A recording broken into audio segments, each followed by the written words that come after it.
Political scenario तो रोज़ देख ही रहे थे, अखबारों के माध्यम से तो पता चल ही रहा था।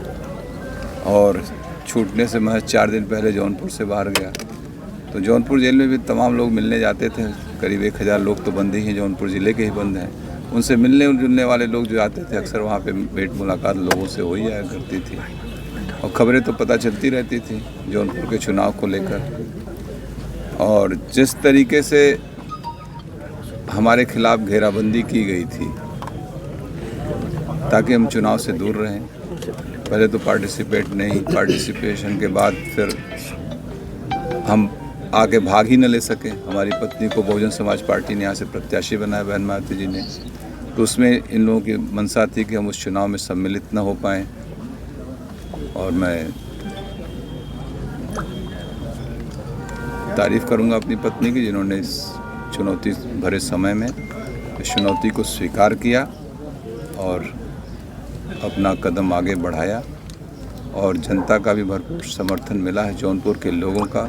हर वर्ग के जात मजहब से ऊपर उठकर लोगों ने बहुत स्नेह और सम्मान दिया उनको, और मैं अपने क्षेत्र, अपने समस्त जनपद वासियों का बहुत बहुत शुक्रगुजार हूँ उनका। और उनकी जितनी हम तारीफ़ करें कम है। इस संघर्ष के दौर में वो लोग पूरी ईमानदारी के साथ, मैं देख रहा हूँ जो लोग हमारे साथ पिछले 25 वर्षों से साथ रहें, सब लोग एकदम एकजुट होकर साथ हैं, और उसकी तादाद बहुत ज़्यादा बढ़ी है। और आम जनमानस का जिस तरीके से स्नेह और समर्थन मिला है, उनको भी कहीं न कहीं लगा है जो जिस तरीके से मेरे साथ जो घटनाक्रम हुए वो गलत थे। आप सभी लोगों को मालूम था जिस मामले में मुझे सज़ा हुई, वो मुकदमा 2020 में मेरे ऊपर कायम किया गया था कोविड के दौरान। और अभी आप इस गली में, अभी आप लोग पत्रकार हैं, इस गली से निकल के जाइए, क्या दशा अभी भी नमामि गंगे की जो दंश झेल रहा हमारा जनपद पूरी तरीके से। बरसात में देख रहे थे गाड़ियाँ धंस जा रही थी, कुछ न कुछ हो ही रहा था। तो अगर ऐसे मुद्दों को उठाना, वो मुद्दा विधान परिषद की कमेटी में भी उठा हुआ है और उसकी जांच हुई, डीएम की वहाँ उसकी एडवर्स रिपोर्ट भी है उसकी। और उस वैसे मुद्दे को उठाना, क्या लोकतंत्र में विपक्ष की कोई भूमिका नहीं है? सत्ता पक्ष के लोग इतने ज़्यादा वो निरंकुश हो गए हैं कि लोकतंत्र में विपक्ष की भूमिका ख़त्म कर देंगे। इसका जवाब जनता देगी इस बार। कैसे देख रहे हैं अब जो चुनावी समीकरण यहाँ पर है? कल आपका एक बयान आया सत्तारूढ़ दल को लेकर के, बिना नाम लिए आपने कहा साजिशों का जो दौर जिस तरह से आपके समर्थक बात करते हैं, तो वो क्या है? ऐसा क्या है धनंजय सिंह में कि सभी चाहते हैं कि वो सलाखों के पीछे रहे? ऐसे बयान भी आते हैं। अब उनको लगता है कि हमारे रहने से उन्हें खतरा है यहाँ पर, तो आए दिन मुकदमे लादे जाते हैं। आप देख ही रहे होंगे, हम लोगों को आज से नहीं, बहुत पहले भी, अब 2002-03 में भी हमारे ऊपर तमाम मुकदमे लादे गए थे। जब मैं विधायक था, कम से कम मुझे लगता है कि 1-1.5 महीने के अंदर ही 10-12 मुकदमे कायम कर दिए गए थे उस समय की तत्कालीन सरकार से समर्थन वापसी लेने पे।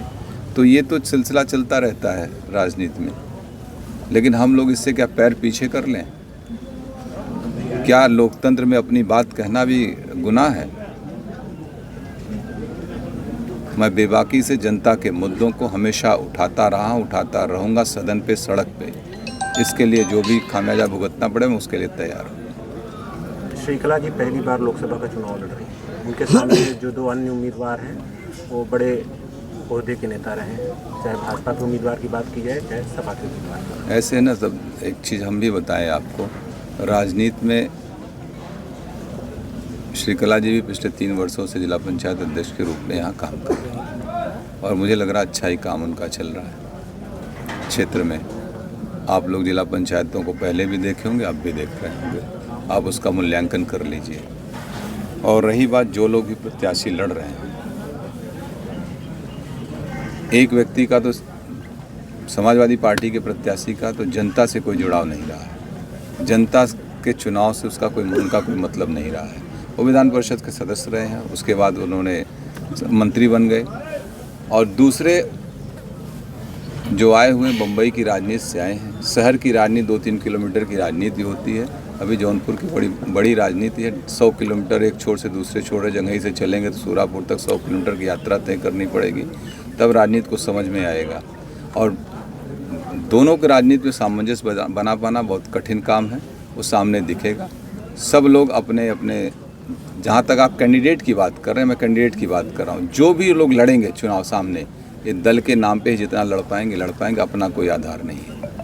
हाथी की क्या रफ्तार है? हाथी का अपना आधार है, बहुजन समाज पार्टी का एक अपना आधार है, और इस ज़िले की राजनीति 25 साल से एक हमारा भी आधार है। हमको हाथी से ज़्यादा फ़ायदा होगा, लेकिन हमारे समर्थकों से भी हाथी को फ़ायदा होगा यहाँ पर।